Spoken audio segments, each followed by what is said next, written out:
votos sempre de muita paz. Um abraço da turma lá de Vitória para todos vocês. Deixa eu organizar aqui para vocês.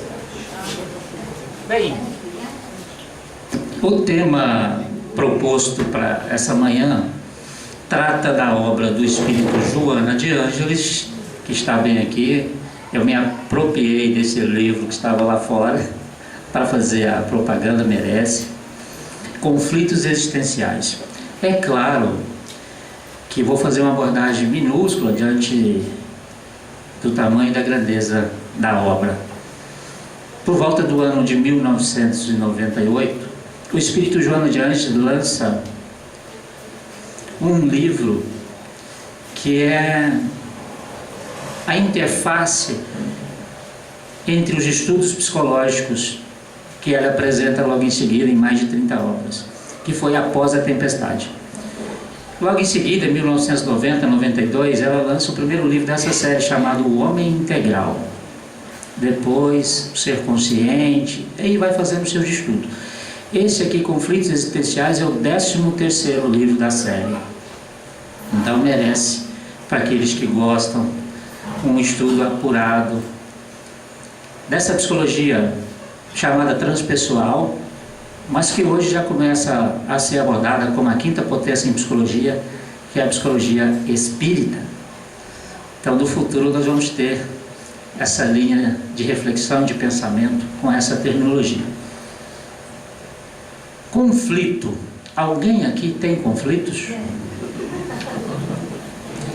Bem-vindos ao planeta Terra. É um mundo de expiação e provas, e justamente por isso a nossa relação muitas vezes é conflitante conosco mesmo e em relação às outras pessoas.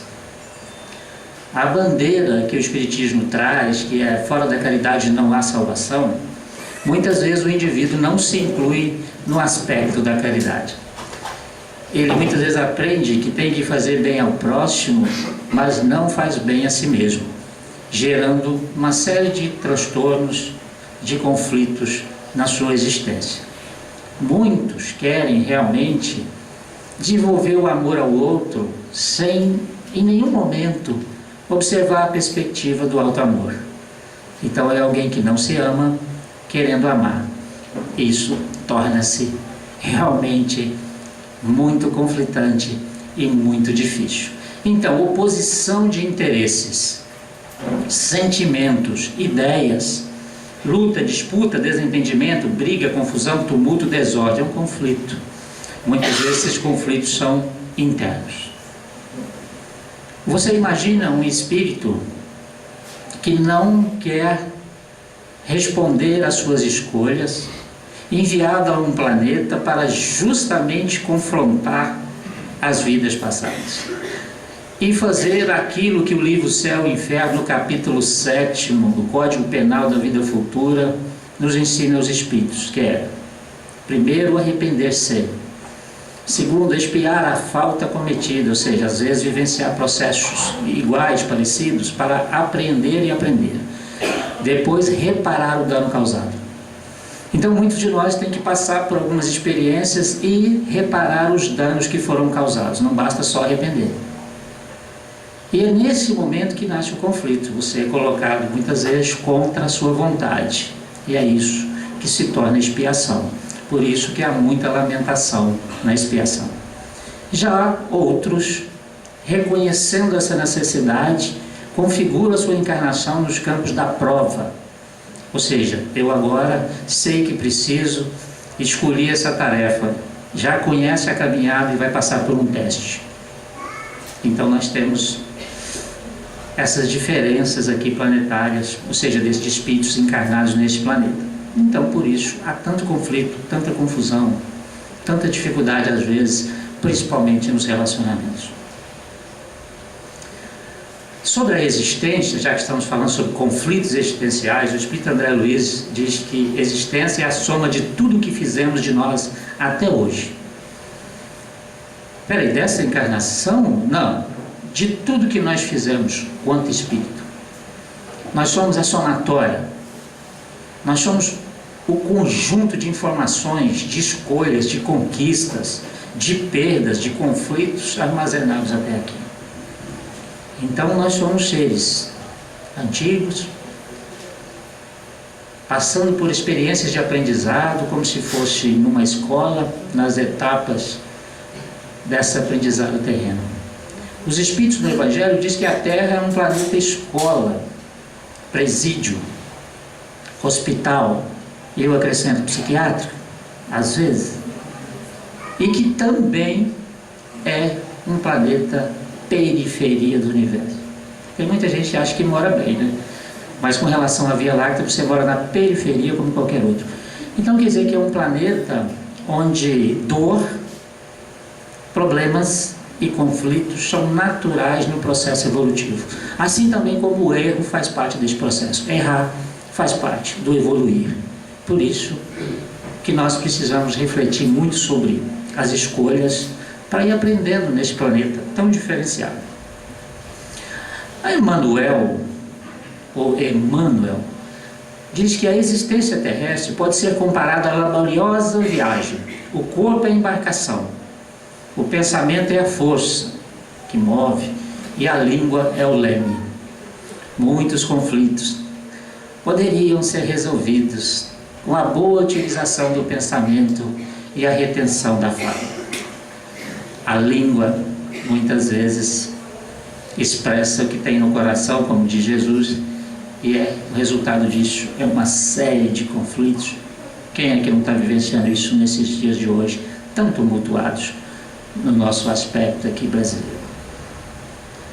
Vazio existencial é uma das coisas que mais chamam a atenção neste momento. Pessoas e pessoas, principalmente na nossa experiência, que buscam o centro espírita, dizendo que perderam o sentido da vida, da sua vida. Não encontram mais razão para continuar existindo, ou não sabem o que fazer em suas vidas, se sentem perdidas, não conseguem entender porque parece que está num lugar inadequado, que não faz parte dessa vida. E isso acontece muitas vezes. Parece que a sua vida não faz sentido. No Evangelho segundo o Espiritismo, nós temos um texto chamado A Melancolia, do Espírito François de Guénéver, e diz assim: sabeis porque às vezes uma vaga tristeza se apodera dos vossos corações e vos leva a considerar amarga a vida? Vocês sabem por quê? De vez em quando essa tristeza nos leva a achar a vida amarga, que acomete e acontece com muitos de nós. Lembro quando eu tive um quadro depressivo e eu me julgava um ser acima da depressão, que era espírita, acreditava em tudo, que continua acreditando, mas que depressão era coisa para gente fraca, gente sem fé. Eu pensava assim, como muitos espíritas pensam, e precisamos mudar. Passar pela depressão me mostrou que a depressão é um momento de muita força, não só de fraqueza, é um momento transformador. Me fez enxergar diferentemente as pessoas que chegaram depois ao centro espírita. Eu lembro que eu fui rotulado de obsidiado, de sem fé, de falta de trabalho voluntário. Quem me conhece sabe que trabalho voluntário nunca deixou de faltar nessa minha existência. Passando às vezes do limite do próprio corpo, a força física. Mas eu fui rotulado por companheiros de convívio. Mas eu mereci tudo aquilo porque eu pensava como eles. E eu colhi justamente o fruto da minha semeadura. Hoje, pensando diferente, eu começo a ver que às vezes a vida pode se tornar tristonha e amarga para alguns de nós. O Espírito, então, François, em síntese, caracteriza a melancolia como um sentimento de tristeza que se apodera do coração, levando o indivíduo a identificar a vida com amargor, em se demorando nessa postura sombria. Todos nós ficamos tristes, volta e meia, uns mais ou menos. Isso acomete todos nós. Da mesma forma que solitude é diferente de solidão. Solitude é ficar só, Solidão é sentir-se só. Isso faz uma grande diferença. Eu adoro ter momentos de solitude, onde eu posso refletir, onde eu posso pensar, onde eu estudo, onde eu faço o meu momento comigo mesmo. Mas a solidão, ela é muitas vezes acompanhada. Muitas vezes você está sentado aí na cadeira do centro espírita e está sentindo só. E isso acontece muito. Por isso nós precisamos abrir um olhar diferenciado nas relações do centro espírita. Allan Kardec fala dos centros espíritas menores, o máximo 100 pessoas. Não estamos aqui desconstruindo ou criticando, julgando qualquer instituição acima disso. Estou só dizendo que num núcleo de 100 pessoas você consegue olhar no olho, você consegue saber o nome, você consegue fazer aquilo que nós devemos fazer, que é, quando o indivíduo entrar pela porta do centro, você convive com ele, você vai saber se ele precisa de um abraço, de um afago, de um carinho, ou do seu ombro. E essa que é a relação que se precisa construir numa sociedade espírita. É essa que faz crescer o ser, que faz ele aprender a amar o outro quando ele se ama e se sente amado. Essa é a relação que nós necessitamos, senão nós nos tornaremos números, parte de grupos, sem fazer parte do que está acontecendo.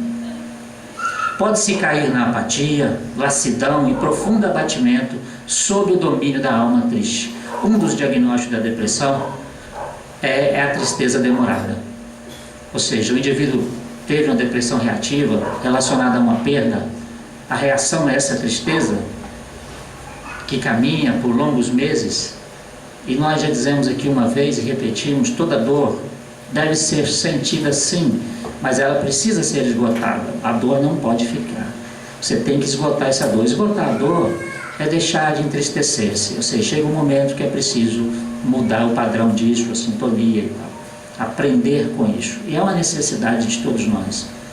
E essa tristeza, em se demorando, vai causando esse dano a muitos de nós. Eu fazia uma fala numa outra instituição espírita e um grupo de pessoas, logo depois da nossa fala, num grupo de 15, 20, 8 pessoas nos procuraram dizendo que estavam com depressão, com medo de serem rotuladas na instituição, com medo de ter esse crachá de obsidiado que eu já tive e ostentei por um tempo, quase aquelas fotos do McDonald's assim no centro, obsidiado do ano, né? Ou do mês, né? Já tive nessa frequência e faz parte do nosso processo até de aprendizado, aceitar isso como uma brincadeira, um processo de entender que nós precisamos mudar a forma de enxergar o mundo e as pessoas. Então muitas pessoas estavam assim ali e elas se sentiram bem em falar conosco a respeito disso, algumas se tratando, outras não, algumas com medo de perder seu cargo, seu posto no centro e assim por diante. A gente fica sempre pensando, nós precisamos ter um olhar mais profundo para todos nós, senão não conseguiremos estender esse olhar para o outro. Esse é um processo de transformação que a caridade nos apresenta. Rollo May é um psicólogo americano que estudou a solidão e a ansiedade do homem moderno. Aí tem algumas obras dele: A Descoberta do Ser, A Coragem de Criar, O Homem no Processo de Si Mesmo, Poder e Consciência. Eu trouxe alguns sobre essa fala que ele apresenta.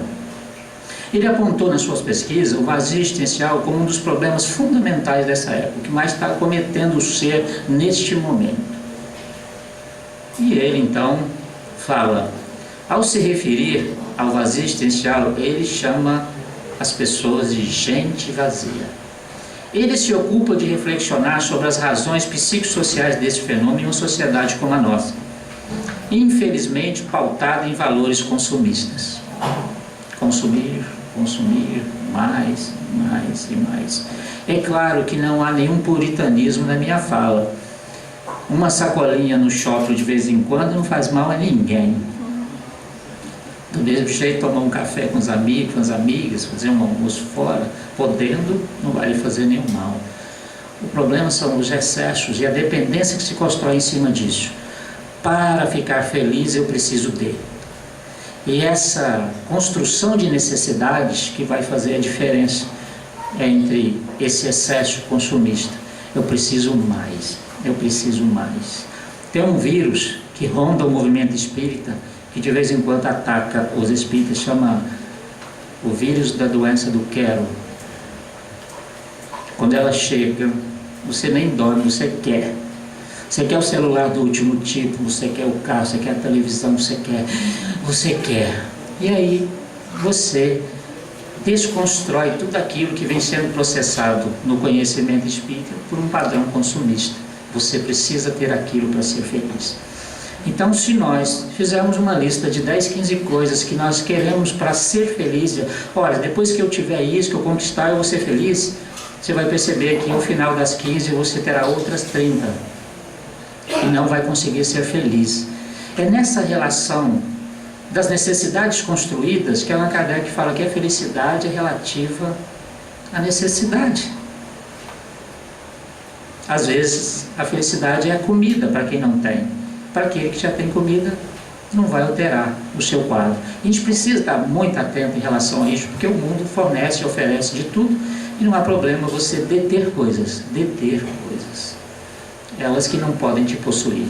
Essa é uma grande verdade. Então ele diz, onde muitas pessoas são assoladas por aqueles conflitos em razão do descuido para com a própria subjetividade, ou seja, ela perde o olhar pessoal para as coisas que acontecem à sua volta, para o mundo. Ela passa a ter um olhar coletivo da necessidade de consumir, de ter, em detrimento do ser. Quando nós falamos de doutrina espírita, falamos de espiritismo, nós estamos falando de ser, o ser que nós somos, espíritos. E isso precisa estar afirmado. Ah, mas eu não posso ter nada? Não é isso. O mundo está aí, foi feito para que você usufrua de tudo que for possível. É os limites que a gente tem que trabalhar. Limites. Não há problema algum. Quando eu morava lá nas Minas Gerais, eu achava que era um luxo ter um carro com ar-condicionado. Como mudei para o Espírito Santo, eu percebi que era uma necessidade. Eu tive que desconstruir isso. Eu achava, isso é coisa de gente rica, para que eu vou usar isso? Que besteira. A gente precisa também concordar que é necessário mudar quando você entende que está enganado. O vácuo interior é o resultado acumulado a longo prazo, vem sendo construído pelas necessidades, por exemplo, na infância geradas. A criança hoje é preparada para ser um vencedor, ela é preparada para um mundo de disputas. Você não cria criança, há um diálogo sobre, por exemplo, as crianças que estão no período da infância, da primeira infância, de 0 a 6 anos, que não passam pela infância, ou seja, não vivenciam, ela é criança, mas não tem infância. Ela convive, ela desfruta, ela dialoga da mesma forma com os adultos e tem acesso a tudo como adulto, só que ela está num período de infância e esse período passa. Então ela tem que ir para o inglês, o balé, o judô, o karatê, o alemão, o chinês, e ela vai, se está preparando ela para o futuro, mas às vezes não permitiu que ela vivencie o agora. Só que essa disputa tem feito que jovens com 20 e poucos anos tenham se suicidado por não conseguirem atingir altos graus na sua profissão, porque ele foi preparado para ser o melhor, o mais orgulhoso, o mais egoísta. E é preciso repensar isso sempre. O que nós estamos passando para esse processo de educação? Então, essa convicção pessoal que a pessoa adquire de ser incapaz de agir como uma entidade, como um ser individual, como um ser único, dirigir a própria vida, modificar a atitude das pessoas em relação a si mesmo e exercer influência sobre o mundo que nos rodeia. O vazio existencial causa isso. O indivíduo passa a ser uma massa de manobra. Ele escolhe pelo que é escolhido. Você veste a roupa que dizem para vestir, come o que dizem para comer, vai aonde dizem que é bom. Isso é uma relação tão natural. Por exemplo, quem aqui já não esteve na rua e alguém disse assim: sabe onde tem um restaurante bom? E você ouviu de alguém que na esquina tem um restaurante bom. Você nunca comeu lá. Você diz: ali na esquina tem um restaurante bom. Natural. Mas eu nunca fui lá, eu não sei se ele é bom. Mas eu digo que é. E muitas vezes nós somos influenciados por essa coletividade de dizer que é assim que deve ser, é assim que é o pensamento, a vida é assim, sem trabalhar o seu olhar pessoal para a vida, que é o que anda faltando muito, essa identificação pessoal. Destaca ainda com muita propriedade firmada no cotidiano da sua prática de psicologia, que as pessoas que sofrem desse vazio não somente ignoram o que querem, como também o que sentem. Você já se perguntou hoje o que você está fazendo aqui? O que você veio fazer aqui? Porque são perguntas extremamente necessárias. Porque aquele que não sabe o que procura nunca vai entender o que encontra. Por isso que muitas vezes aquele centro é fraco, aquele centro não é bom, aquele centro é outro, aquele centro é outro, aquela religião não me atendeu. Mas você sabia o que você estava buscando? Você sabia o que você estava fazendo ali? E principalmente, você estava ali durante o tempo que ficou seu corpo? Essas perguntas têm que ser feitas. Eu tenho que saber o que eu estou fazendo aqui. Eu sou espírita? Sou. O que eu tenho feito como espírita? O que isso mudou nas minhas relações, na minha vida? O que isso tem transformado? Eu não pensei sobre isso, não. Pense. Porque não teria razão de ser espírita ou não ser espírita se isso não trouxesse mudanças. Quais foram elas? Quais precisam ser feitas? É muita pergunta para uma manhã, né? Precisa de café, né, gente? O que equivale a dizer que os vitimados pelo vazio existencial em nossa sociedade desconhecem a si mesmo.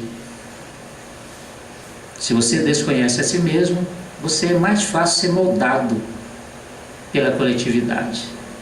Você aceita tudo que vem, você não sabe. Não se conhecendo, você não sabe o que precisa. Não entende as respostas que chegam. Experimentando, por consequência, uma vida sem sentido, forjada na direção imposta pela turba, pelo coletivo. Quando alguém fala assim, fulano está bem, você pensa em quê? Que ele está com saúde, alegre, feliz, ou que ele tem dinheiro? Por favor, levante a mão quem pensa que é dinheiro. Todos são santos aqui. A pergunta que eu devia fazer é como se faz na política. Aqueles que concordam permaneçam como estão. Quer dizer, aí ninguém faz nada, todo mundo está conversando com o outro aí. As votações são sempre assim. Aqueles que concordam permaneçam como estão, tá, foi votado, aceito. Você nem sabe o que aconteceu ali, mas... Então é desse jeito que ocorre também aqui.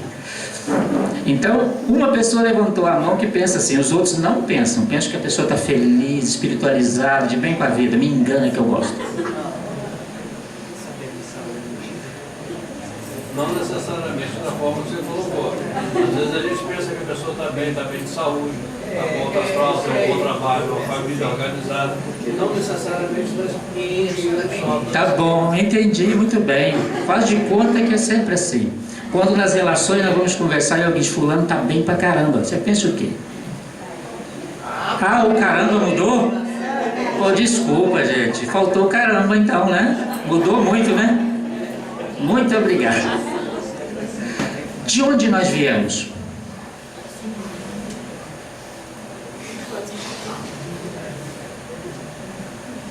De Deus. Viemos de Deus.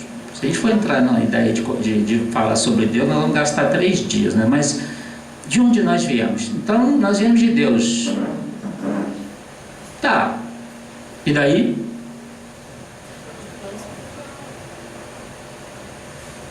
Quem nós somos? Somos o quê? Nossa, que fraqueza, faltou café mesmo, hein? Aquele bolinho de mandioca não deu para dar uma sustância, não. Nós somos o quê? Todos aqui têm certeza disso? Por que nós não vivemos como espíritos?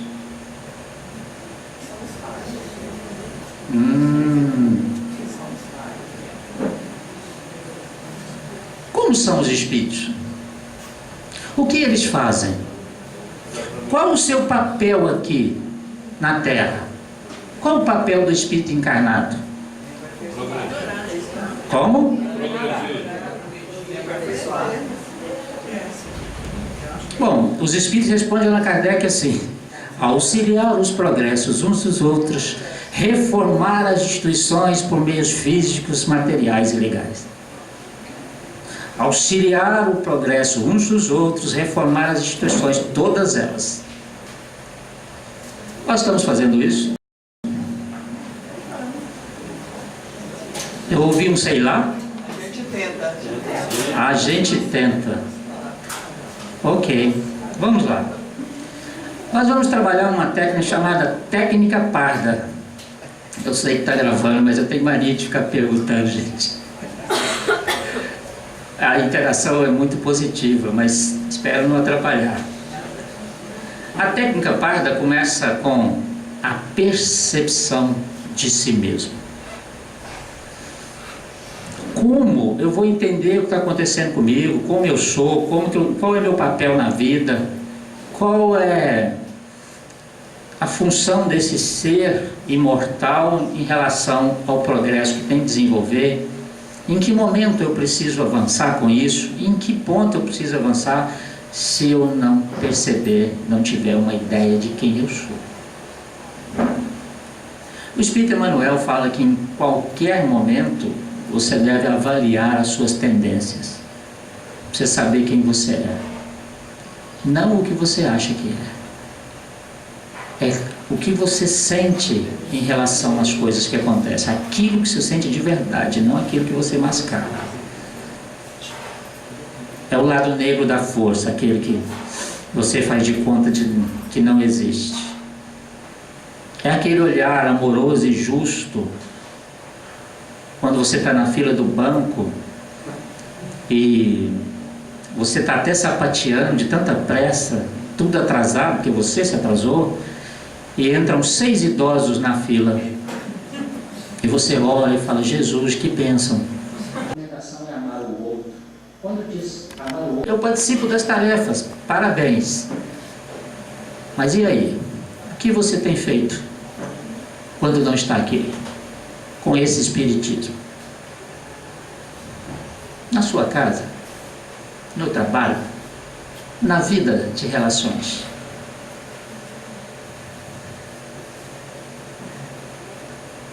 A partir da percepção é necessário aceitar plena, amorosa e incondicionalmente esses movimentos do egoísmo, geradores das tentações que nos impedem de sermos equilibrados.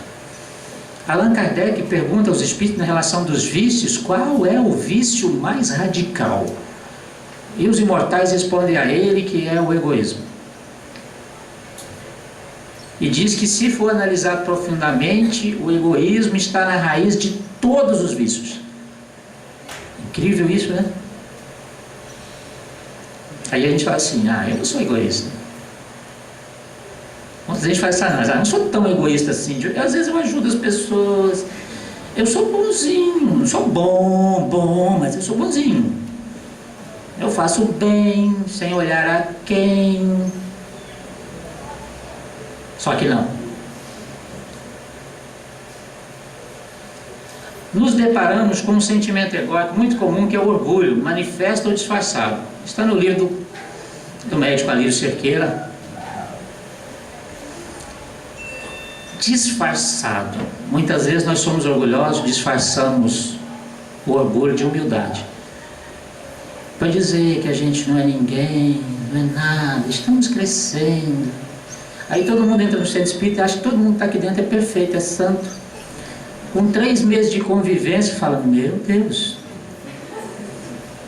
eu achei que aquela pessoa era... Não, você achou, ela não te disse que era. Ela idealizou, você viu só o ser idealizado, você não viu o ser realizado. No trabalho você vai ver o realizado, e aí você fala: gente, mas eu me encontrei, eu achei que todo mundo era perfeito. Porque você foi só na palestra, né? Você entrou e saiu, né? Todo mundo estava lá quietinho, olhando, absorto. Em tese estava todo mundo prestando atenção. Mas é disfarçado. Eu falo que eu tenho orgulho rastejante, que é quando eu quero parecer humilde, eu rebaixo o orgulho. Ele fica bem rasteirinho, mas é orgulho. Eu não posso falar das coisas que eu faço, né? Não faz bem. Eu só dou, entrego, levo, distribuo, mas A técnica parda vai P, percepção. A, aceitação. Aceitação é uma virtude proativa, que requer uma atitude de humildade para reconhecer as nossas limitações. Você se aceita como você está hoje? É o mesmo que perguntar, você se ama?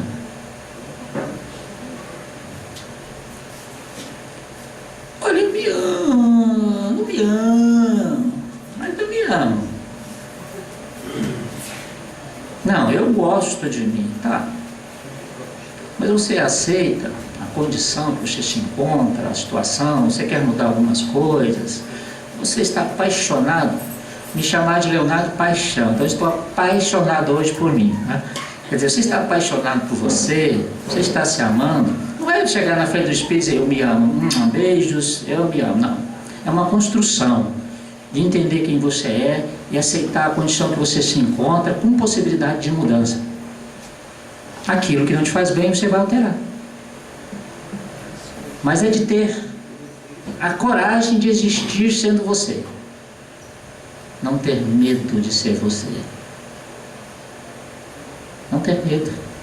Não importa se você é careca, se o seu cabelo é crespo, se ele é liso, se você está com ou sem dinheiro, se anda a pé ou de ônibus. É entender o seu momento e aceitar você do jeito que você está. É claro que você pode fazer algumas mudanças. Todos temos em algum grau imperfeições a serem trabalhadas, correto? Por isso que a gente não pode julgar ninguém, todos nós. Por isso são necessárias a humildade e a compaixão para aceitarmos as próprias limitações. Importante, porém, não confundir a aceitação com acomodação, que é uma atitude passiva e não proativa. Então, aceitar a minha condição, de que eu sou espírito imperfeito, não é permanecer imperfeito. Eu tinha uma amiga, a gente saía do centro, ela me dava carona, então eu não podia falar muito porque ela tirava a carona, né, claro. Então era longe, eu preferia ficar calado. Isso é inteligência espírita, né?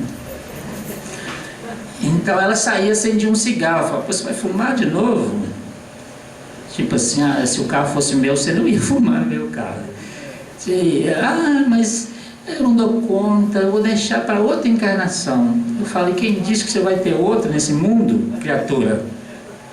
Alguém te revelou isso na reunião? Porque nós estamos aqui para trabalhar isso. Mas é a minha dificuldade. Que você faz questão de manter como dificuldade, né?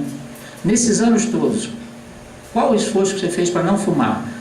Nenhum, porque eu vou deixar para outra. Eu já escolhi alguma coisa para deixar. Eu falei, você escolheu deixar o cigarro, mas você resolveu todas as outras coisas? Não aperta não que eu não te dou carona. Aí o silêncio do bom senso, né, diz que é melhor a carona porque estava longe de tarde da noite. Mas estou brincando com relação a essa minha amiga muito querida, dizendo quantas vezes nós fazemos o mesmo com outras coisas. O cigarro era visível, e as coisas que não são visíveis? O Espiritismo oferece um valioso arsenal de experiências e de conhecimento que nos capacitam para os enfrentamentos internos e as réflegas externas da convivência, preparando para a valorização da vida o autoconhecimento a fim de penetrar na área onde dormem as seguras diretrizes para a felicidade que devem ser despertadas. Você pode ser feliz no mundo o quanto possível, diz os Espíritos Allan Kardec, o quanto possível. Se ela é relativa às suas necessidades, é você que define o quanto possível e pelo quanto de necessidades que você construiu. Mas ele diz que, de maneira geral, felicidade neste mundo é deitar a cabeça no travesseiro e conseguir dormir com a consciência tranquila. E o outro aspecto geral de felicidade é o indivíduo construir a visão de vida futura. Não é pensar no futuro. É construir a ideia de que nós somos imortais. Esse é um capítulo de experiências que virão. Isso muda tudo. Dar novo pasto à mente, pelo estudo que eleva, e consagrar-se em paz ao serviço incessante, é a forma ideal para libertar-se de todas as algemas. Serviço incessante de renovação pessoal. Porque tem muita gente que fugiu para dentro do centro espírita, abandonando sua vida e sua família. Isso também não está certo. Nós precisamos de um equilíbrio aí. Tem momentos que você vai trabalhar um pouco mais, depois você Vai ajustando aí, não pode ter esse processo que também inclui o autoabandono. Quando você acha que humildade é aparência, você também se autoabandona para parecer que você é humilde. Tem que pensar muito sobre isso. A consciência de si mesmo enseja a elaboração dos projetos de equilíbrio emocional, mediante a educação dos impulsos primitivos, transformando-os em expressões de ordem e de valor, graças à qual a harmonia instala-se em forma de saúde psicofísica. Tomar ciência de si mesmo, da sua individualidade, do seu papel como ser no universo, somente nesse momento, vai fazer a diferença nos processos da saúde. A autoaceitação, nos processos dessa solidão, depressão, ansiedade. Parda, R, reflexão. Eu já identifiquei, percebi o que eu preciso modificar. Agora eu preciso fazer uma reflexão sobre os caminhos, como vai ser isso, que ajuda eu preciso. Nós estamos num lugar que é um lugar de cooperação, onde nós precisamos confiar nas pessoas. Ah, mas hoje não dá para confiar nas pessoas. Não dá, não tem como não confiar. Em algum momento é preciso para gerar amizade, para o entendimento se dar, para você poder ter alguém que possa lhe amparar em dado momento. O centro espírita tem esse papel de ser um local de amparo. É um pronto-socorro, onde socorrem pessoas. Mas esse papel não é do Luiz, não é do fulano, do ciclano, isso é um papel de todo mundo. É o papel de quem está sentado um do lado do outro. Quantas vezes você sabe quem está do seu lado? Quantas vezes você notou? Quantas vezes você perguntou o nome? Quantas vezes você se despediu? Eu fiquei 2 anos num centro espírita que ninguém, depois da recepção, oh, seja bem-vindo, de onde você veio? Acabou. Eu já tinha sido recebido, agora não precisava nem ser olhado mais. Nós não estamos precisando de voluntário, eu levantava o dedo, ninguém chamava. Meu dedo não existia, eu comecei a achar que eu era invisível. Trabalho no domingo, eu vou anotar seu nome aqui. Nunca o nome aparecia nas listas. Eu olhei aqui, seu nome não está aqui não. Você tem certeza que você disse que era voluntário? Eu disse, está tendo um processo obsessivo coletivo nessa instituição. Brincadeira, claro. Mas 2 anos, aí o dia que eu falei, gente, ó, desculpa, não deu, tchau. Mas você vai sair por quê? Agora nós vamos te dar algumas tarefas. Eu falei, que isso, hein? Você despida tudo precisando de gente. E eu fico mofando aqui 2 anos. É claro que eu não estava mofando, eu trabalhava em outros lugares, ia lá porque gostava. É necessário refletir pleno e conscientemente sobre todas as questões que foram percebidas. Anotou? As questões? O que os seus familiares reclamam de você? Porque são poucos familiares que reclamam de nós. Isso é muito raro, acontece mais em Vitória. Aqui eu acho que não existe esse tipo de coisa. Ninguém fala dos seus defeitos, só lá. Lá o pessoal fala e entrega uma lista ainda. Fala, mandei no seu e-mail e WhatsApp aqui. Ó. A reflexão irá proporcionar a identificação das distorções, de modo que possamos saber o que mudar e como ressignificar. Ou seja, como eu vejo e o que realmente é. Como eu sou bonzinho, dificilmente eu vou encarar que há alguma necessidade a ser transformada. Depois nós desencarnamos e já construíram até um tal de nosocômio, que é um hospital psiquiátrico no além, para receber espíritas. E o negócio agora tem que gerar uma senha quando você está encarnado, de tão pedido que está o espaço lá. Então você fica assim, gente, hospital psiquiátrico para receber espírita. Então eu falei que é palestrante e dirigente. Eu falei, gente, tem que mudar a função. Palestrante e dirigente, quer dizer, não, é o trabalhador que apresenta só o ser idealizado e nunca realizado. Chega lá cheio de conflito. Mas eu frequentei 30 anos. Tá bom, o que você fez nos 30 anos? Frequentei. Sim, mas desenvolveu, melhorou, cuidou, se amou, trabalhou os conflitos internos? Não, era para isso que eu estava lá. Não. Vamos preparar seu retorno, né? Você vai agora para uma outra denominação religiosa para aprender algumas questões primeiro, né? A reflexão irá proporcionar a identificação dessas distorções, e isso que faz bem refletir. Ressignificação é o método utilizado em neurolinguística para fazer com que pessoas possam atribuir novo significado a acontecimentos através da mudança de sua visão de mundo. Como você está vendo o mundo hoje e como realmente é. Ou como você acha que é e como é de verdade. Porque às vezes eu estou com uma visão totalmente equivocada. E isso precisa. Dar novo significado muda a perspectiva do que aconteceu, do que passou, tudo muda. Muita gente busca a neurolinguística para esse processo. E olha, gente, tem muita gente, assim como nós, muitas vezes necessitada de fazer isso. O significado de todo acontecimento depende do filtro pelo qual o vemos. Que filtro você usa a maior parte do seu tempo? Do amor? Do perdão? Da raiva? Do ódio? Da amargura? Do medo? Da insegurança? Da insignificância? Qual o filtro que eu estou usando? Porque o filtro que eu estou usando para identificar o que acontece muda o acontecimento, a forma de encará-lo dentro de nós. Quando o significado se modifica, as respostas e comportamento da pessoa também se modificam.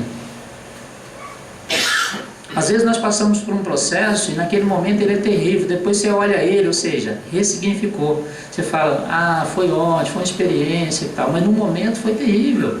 Aprender a enxergar os aspectos de tudo que está acontecendo é o tal do processo chamado resignação.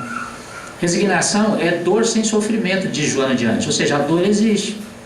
Não vai deixar de existir.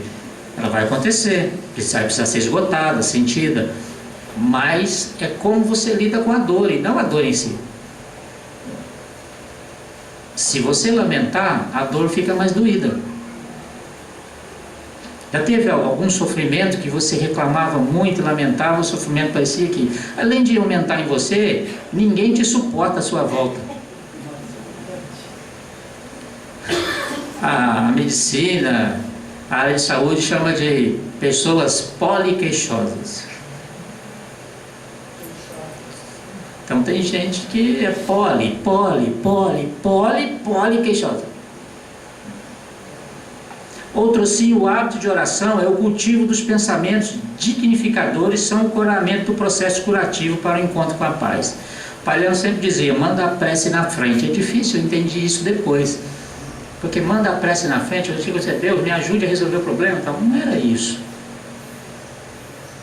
Era conectar com Deus, que é afastado dele, o sofrimento torna-se pior. É conectar com Deus e dizer, me dá equilíbrio para enxergar o que está acontecendo da maneira melhor. Enxergar, não é pedir que ele resolva, ele não vai resolver. Senão eu não te colocaria aqui para resolver seus problemas.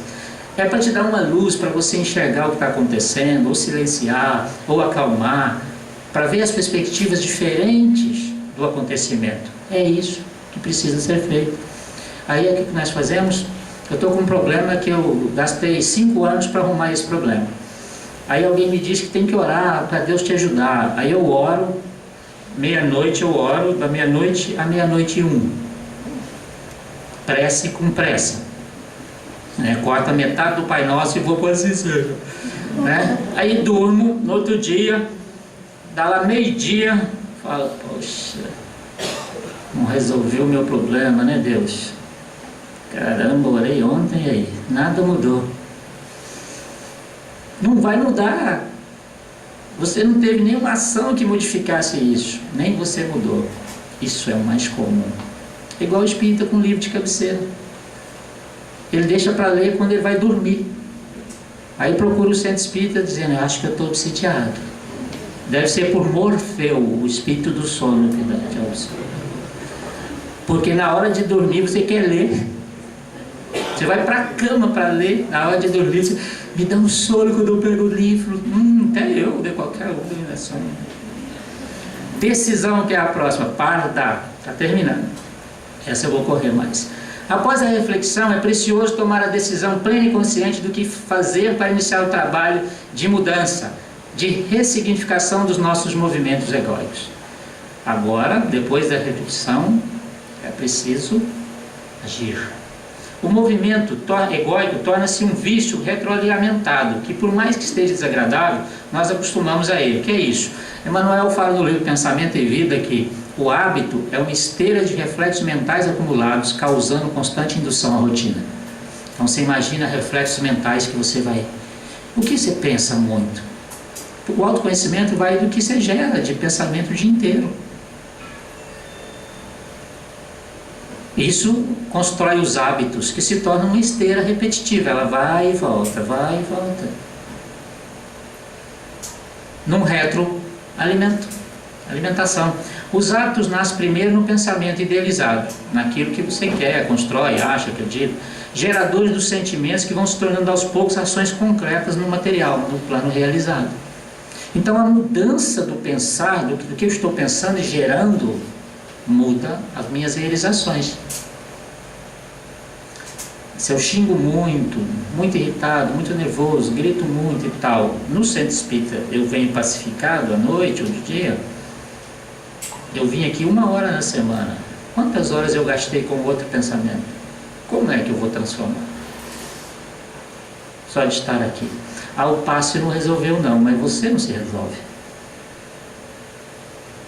O passe é uma terapia, ela ajuda. Não, toda vez eu estou obsidiado. Tira um espírito, vem outro. Estão todos contra mim nesse planeta. É muito comum as pessoas refletirem sobre o que precisa ser modificado delas. E quando chegam à conclusão, dizem para si mesmo: um dia eu começo a modificar, 1 hora dessas eu começo. É igual dieta, sempre na segunda. E nesse feriado, agora é na terça. Não, terça-feira eu começo, eu estou no final de semana, é a última vez que eu vou aproveitar isso. Aí chega na terça e fala: pô, já é terça, né? Agora não adianta mais. Eu vou deixar para começar na segunda, porque segunda é melhor começar.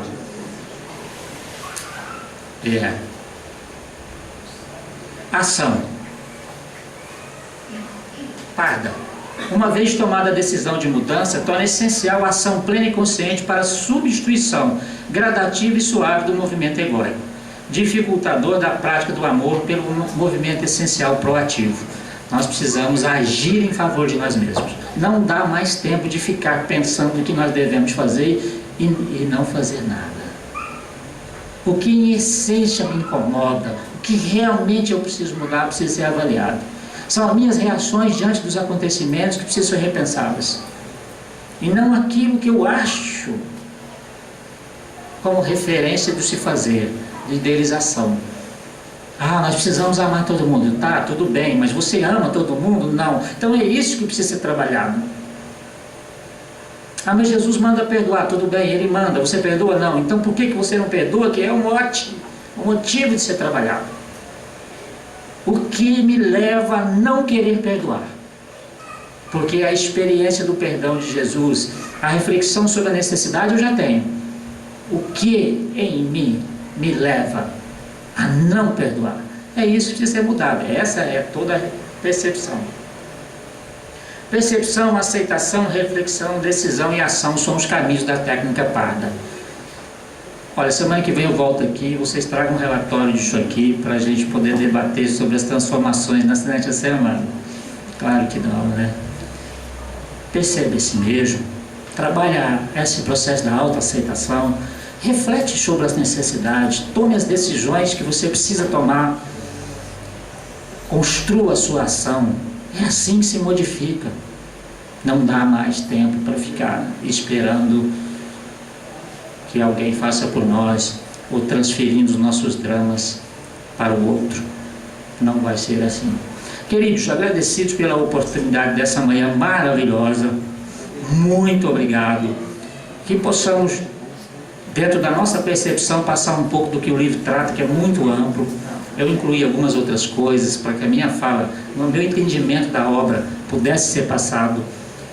E espero muito ter agradado, no sentido de ser uma mensagem que importou, que vocês levaram para dentro de vocês.